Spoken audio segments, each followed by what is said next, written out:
Naawa ka ba sa sarili mo?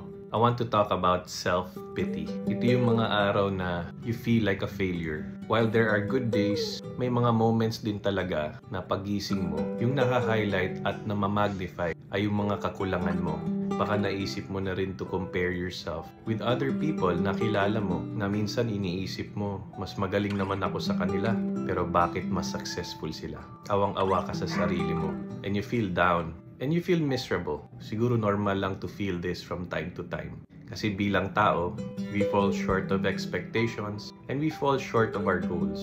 Pero ito yung danger. If you are in a state of self-pity for a long time, you'll be caught in a trap.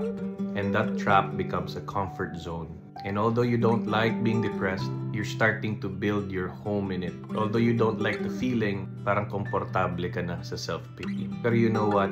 You can transition from self-pity to God's mercy. Yung Diyos may habag sa atin, may awa siya sa atin, pero hindi niya tayo hinahayaan to remain in our pitiful state.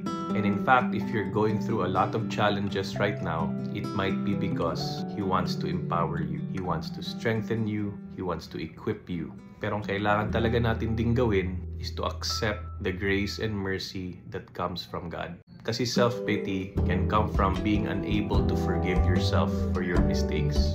But think about this. You're not greater than God, and if God forgives you, then that should be more than enough.